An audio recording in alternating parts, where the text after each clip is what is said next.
ఒకప్పుడు open plots business బాగుండేది. ఇప్పుడు ఎందుకు మళ్ళీ ట్రెండ్ మారింది? మళ్ళీ అపార్ట్మెంట్స్ వెళ్ళి కొనడానికి ఎక్కువ మంది ఇష్టపడుతున్నారంట. అది మాకు కూడా అంత అనాలిసిస్ చేయలేకపోతున్నామండి. మీకు వచ్చిందా సమాచారం? అంటే మీకు ఇన్ఫర్మేషన్ ఉంటుంది కదా. వచ్చింది. ఇప్పుడు నేను అన్నది మార్కెట్ అదే, ఇన్వెస్టర్సే కానీ అపార్ట్మెంట్ లో ఇన్వెస్ట్ చేస్తున్నారు. ఇవి యాడ్స్ ఎక్కువ ఉండడమా, కంపల్సరీ రిటర్న్ 20-30% వస్తుందని ఆలోచన ఉండడమా, ఈ ఎక్కువ రోలప్ అవ్వడమా, సిటీ అవుట్స్కట్స్కి వెళ్ళాలి, అన్ని కంపెనీస్ కరెక్ట్గా లేవు, ఎక్కడ ఇన్వెస్ట్ చేస్తే ఏమి ఇబ్బందులు, రేపు రీసేల్లో ఏమి ఇబ్బంది పడతాము, ఇవైతే ఇప్పుడు బ్రాండెడ్ కంపెనీస్. ఇప్పుడు మనం అనుకున్న 1000 crores అట్లా కంప్లీట్ చేసినవి అన్నీ బ్రాండెడ్ కంపెనీస్. ఖచ్చితంగా 20-30% హైక్ ఉంటుంది అనే ఆలోచనతోటి అందులో ఇన్వెస్ట్ చేస్తున్నారు. రేపు పొద్దున రీసేల్కి అన్నీ రీసేలే కదా సార్, 50% రీసేల్ కోసం ఇప్పుడు ఇన్వెస్ట్ చేస్తున్నారు. కంపెనీ 50% వాళ్ళు ఇన్వెస్ట్ చేసి వాళ్ళు రీసేల్ వచ్చే టైంకి కస్టమర్ ఎంత అమ్ముతున్నారు, వీళ్ళు కూడా అదే రేటు హైక్ చేసి అమ్ముతారు. అదే రేటు హైక్ చేసి అమ్ముతారు. అంటే ఆ 20-30% కాంపిటీషన్ ఎంత ఉంటుందని ఆలోచిస్తలేరు. కంపెనీ కూడా అప్పుడు సేల్స్లో కూర్చుంటుంది, వీళ్ళు సేల్స్లో కూర్చుంటారు. ఆ కాంపిటీషన్ ఏదైనా మన వాళ్ళు ఏం చేస్తారంటే, ఒకరు ఇన్వెస్ట్ చేశారు ఇంత వస్తుందని గ్యారంటీగా లెక్క రాసుకున్నారంటే ఇంకా వాళ్ళ వెనకాల ఇంకోలు ఇన్వెస్ట్ చేస్తూ ఉంటారు. అది రాంగ్ అవుతుంది. మళ్ళీ ఆ టైం ఆ సర్టన్ పీరియడ్ వచ్చేసరికి ఈ రియల్ ఎస్టేట్ కూడా పడిపోయిందని చెప్తారు.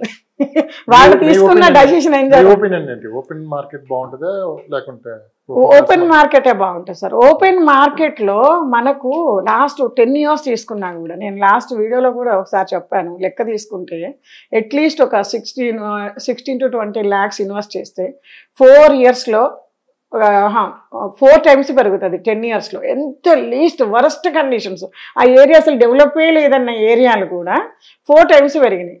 బాగుంది అన్న ఏరియాలో 200 times పెరిగిందండి.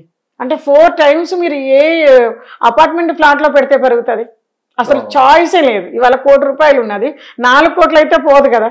నెక్స్ట్ 10 years అంటే ఏమంటే డిప్రిషియేషన్ స్టార్ట్ అయిపోతుంది, ఓల్డ్ అంటారు అపార్ట్మెంట్. మరి అదే ప్లాట్లో తీసుకుంటే అప్రిషియేషన్ స్టార్ట్ అవుతుంది. అలాంటి మార్కెట్ ఇప్పుడున్న పరిస్థితుల్లో ఉన్నాయి.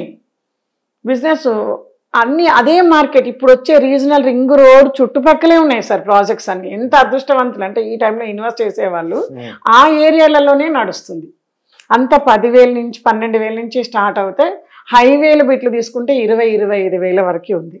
నా దగ్గర ఒక పర్టికులర్ బడ్జెట్ ఉంది మేడం, నాకు ఒక ప్లాన్ ఇవ్వండి. అంటే ఇప్పుడు ఫర్ ఎగ్జాంపుల్ నా దగ్గర ఒక 80 lakhs 70 lakhs ఉన్నాయండి, నేను ఇన్వెస్ట్ చేయాలనుకుంటున్నాను. నా ఇన్వెస్ట్మెంట్ ఏ విధంగా ఉండాలి, ప్లాట్స్ని ఎలా సెలెక్ట్ చేసుకోవాలి, లొకేషన్ ఎలా సెలెక్ట్ చేసుకోవాలి, సో ఫ్యూచర్ మళ్ళీ నేను అమ్ముకోవాలంటే సో ఎలా అనే దాని మీద ఒక చిన్న ప్లాన్ ఏమైనా ఇవ్వగలరు? నేను కాదు, సో నా ప్రేక్షకుల తరఫున నేను అడుగుతాను. ఒక ప్లానింగ్ ఉండాలి. 100% మనకు ప్రాపర్టీ మీద ఇన్వెస్ట్ చేస్తున్నాం అంటే ప్రాపర్గా దాని గురించి ఇన్ఫర్మేషన్ తెలిసి ఉండాలి. ప్లస్ ఒక ప్లాన్, అంటే రేపు మళ్ళీ ఫ్యూచర్లో అమ్ముకోవాలంటే లేదా లోన్స్కి వెళ్ళాలన్నా కానీ ఏదైనా మన సొంతంగా కన్స్ట్రక్షన్ చేసుకుని ఒక ప్లానింగ్ అయితే ఉండాలి. చాలా మందికి ఏంటంటే ఇదంతా తెలియదు. ఆ ఏరియాలో రేట్ ఎంత ఉంది, 2 సంవత్సరాల తర్వాత రేటు పెరిగింది, తర్వాత అమ్మేద్దాం అంతే, అక్కడ ఏదో చేద్దాం అయితే ఎవరు కొనరు. కానీ ఒక ప్లాన్ అయితే ఉంటే మంచి నెక్స్ట్ ఇంకొక ప్రాజెక్ట్లోకి వెళ్ళి ఇంకొక ప్లాట్ కొనాలన్నా కానీ మనకి ఈజీ అవుతుంది. అవును, మీకున్న ఎక్స్పీరియన్స్లో మీరు ఏం చేస్తారు? అయితే ఇందులో 2 అండి. కస్టమర్ పాకెట్ పర్పస్ అంటాం మేము. Pocket purpose. మీరు ఎందుకు ఇన్వెస్ట్ చేయాలనుకుంటున్నారు అంటే దీంట్లో ఏమేమి వస్తాయంటే, ఎన్ని ఇయర్స్ వరకు వెయిట్ చేస్తారు. 3 years షార్ట్ టర్మ్ ఇన్వెస్ట్మెంట్స్ అంటాం, 3 years అంటే. 6 years అంటే mid term, 9 years to 10 years అంటే లాంగ్ టర్మ్ ఇన్వెస్ట్మెంట్స్ అంటాము. అంటే ఈ 2 సంవత్సరాలు అంతా ఏం అలవాటు చేశారంటే అండి, రియల్టర్సే లోకల్ వాళ్ళు ఏం అలవాటు చేశారంటే, ఒక ప్లాట్ కొనిపించడం, దాని మీద ఒక 1000-2000 రాగానే అమ్మేసి మళ్ళీ అమ్మిపోయడం, వాళ్ళే మళ్ళీ అమ్మిపోయడం, వాళ్ళే మళ్ళీ ఆ డబ్బులు ఇన్వెస్ట్ చేయడం. ఏమవుతుందంటే ఈ ట్రేడర్కి అమ్మినప్పుడు వస్తుంది, కొన్నప్పుడు వస్తుంది. ఒక 4-5 కస్టమర్లను పట్టుకుంటే వీళ్ళు జీవితం గడిపేసేయడం అలవాటు చేసి బ్రోకర్స్, ట్రేడింగ్ మార్కెట్ అంటారు. వాళ్ళు ఎప్పుడు వీళ్ళు ఎమ్మడే జీవిత కాలం వాళ్ళని అంటు పెట్టుకొని ఉంటారు. వాళ్ళకి ఏ డబ్బులు వచ్చినా ఉన్నా తీసేసినా వీళ్ళే ఇన్వెస్ట్ చేపిస్తూ ఉంటారు. మా బాబాయ్ గారు ఉన్నారు ఖమ్మం, ఆ బాబాయ్ గారికి అంతే ఒకటే పర్సన్, ఆయన ఎప్పుడు కొన్నా అమ్మినా ఆయన త్రూనే నడుస్తుంటది. రేటు పెరగగానే రేట్ వచ్చిందండి అమ్మేస్తారా, అనేసి అమ్మిపియడము, మళ్ళీ ఇంకొక దగ్గర కొనిపియడం అన్నట్టు. ఇది ఒక రాంగ్ కాన్సెప్ట్ అండి. ఓన్లీ ఏజెంట్స్ బతకడం కోసం పెట్టుకున్నారు. ఇంతకు ముందు సేఫ్టీ సెక్యూరిటీ ఉండేది కాదు. రాంగ్ కాన్సెప్ట్ మీరు అన్నారు, ఎంత కొంత అమ్మే వాళ్ళకు కూడా లాభం వస్తుంది. రాంగ్ కాన్సెప్ట్ ఎందుకు అవుతుంది? అమ్మకున్నా కూడా ఈయన కాకపోయినా కానీ ఇప్పుడు ఇన్వెస్టర్ సార్ మీరు అన్నారండి, మీ బాబాయ్ అన్నారు, సమ్ ఎవరో ఎక్స్పర్ట్స్, అవును, ఆయన కాకపోతే ఇంకొక ఆయన వస్తుంది, ఆయన కాకపోతే ఇంకొక అతను ఎవరు వచ్చినా గానీ ఇంత మించి రేట్ పెంచి ఎక్స్ట్రా అయితే చేసి అమ్మలేరు కదా. ఇదే ప్రైస్ మీద కదా, కొంచెం లేదంటే 10 రూపాయలు అటు ఇటు ఉంటుంది, అంతే. ఇదేగా చేసేది. అదే రాంగ్ అని మీరు ఎందుకు?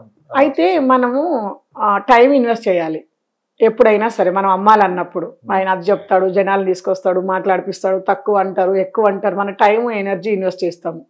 క్లారిటీ ఉందండి. మళ్ళీ కొనేటప్పుడు కూడా సేమ్ టైము ఎనర్జీ, ఎంతైనా వాళ్ళ మీద కమిటీ వదిలేసి అయితే కొనం. మనం టైము ఎనర్జీ ఇన్వెస్ట్ చేస్తాము. ఇక్కడ మనం ఇచ్చే కమిషన్స్ మైనస్ అవుతున్నాయి, మీరు గమనించండి. మైనస్ అవుతుంది, ఆ డబ్బులు తగ్గినట్టే కదా, మళ్ళీ ఇన్వెస్ట్ చేస్తాము. ఇట్లా మీరు ఎంత ఇన్వెస్ట్ చేసినా ఒక 10 yearsలో దాన్ని ఒక 4 times రోల్ తిప్పుతారు. మనం ఏమనుకుంటున్నాం, 4 times పెరుగుతుంది అనుకుంటాం. మీరు ఒకటే చోట పెట్టినా కూడా, ఇప్పుడు లాంగ్ టర్మ్ నేను 10 years ఇన్వెస్ట్మెంట్ అన్నాను ఇందాక. 10 years ఇన్వెస్ట్మెంట్లో 10 times పెరగడానికి కూడా స్కోప్ ఉంది. 4 times నుంచి 10 times పెరగడానికి స్కోప్ ఉంది. తీసి పెట్టినా తగ్గుతుంది, కానీ తీయకుండా ఉంచగలిగితే ఎక్కువ ఉంటుంది. అయితే దీంట్లోకి వెళ్ళకపోవడానికి పబ్లిక్ ఏంటి రీజన్స్ అంటే, సెక్యూరిటీ మెయింటెనెన్స్ లేవు బయట.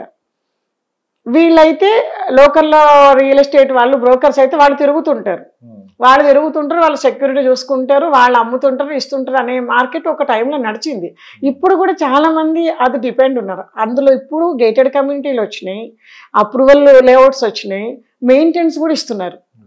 అమౌంట్స్ పే చేస్తే ఇప్పుడు మేము చేసే కంపెనీలో మెయింటెనెన్స్ కూడా ఇస్తున్నారు. మీరు 10 years కావాలంటే 10 years కూడా మెయింటెనెన్స్ ఇస్తారు. ఇప్పుడు కొనేటప్పుడు ఎట్లా ఉందో plot with development, avenue plantation తోటి మీరు అమ్మేటప్పుడు ఇంకా బ్యూటిఫుల్గా కనపడేటట్టుగా ప్లాన్ చేస్తున్నారు. ఇప్పుడు ఇట్లాంటి ఆప్షన్స్ అప్పుడు లేవు, కానీ ఇప్పుడు ఉన్నాయి. కాబట్టి నేను ఏమంటానంటే, మీరు ఎంత కనుక్కుంటున్నారో, ఏ ఇన్వెస్ట్మెంట్ అనుకుంటున్నారు, ఎప్పటికి రిటర్న్ అంటే ఆ టైంలలో. ఇప్పుడు మనం బెంగళూరు హైవే మీద తీసుకుంటే 25,000 ఉంది. మనకు 2 సంవత్సరాలలో ఇల్లు కట్టుకోవచ్చు, లేదా రీసేల్లో కస్టమర్లు అడిగే టైం అంటాను నేను, అడుగుతారు. రీసేల్ ఈజీ ఉంటుంది, రీసేల్కి అసలు ఆలోచించే పని లేదు.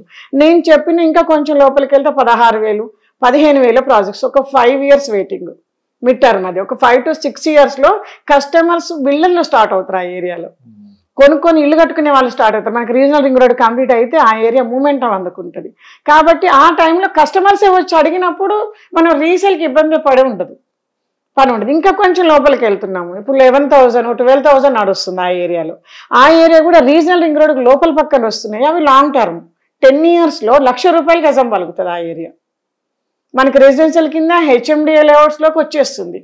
కాబట్టి రోడ్డు మీద ఇప్పుడు నాకు అవసరం లేదు. మీకు 80 లక్షలు పెడుతున్నారు, పాప బాబో చిన్నగా ఉన్నాడు, వాళ్ళ ఫ్యూచర్ కోసం మీరు ఇన్వెస్ట్ చేసేటప్పుడు లోపలికి వెళ్తే దాదాపు మీకు 400-500 square yards వస్తుంది. 500 square yards తీసుకుంటే నెక్స్ట్ 10 yearsలో ₹1,00,000 పలికింది అనుకోండి, ఎంత అవుతుందండి? 5 crores. అదే హైవే మీద 200 square yards తీసుకుంటే మహా అయితే 1,00,000 పలుకుతుంది. కానీ 1,00,000 పలికినా కూడా 3 crores కదా. ఈ డిఫరెన్స్ వస్తుంది అనమాట.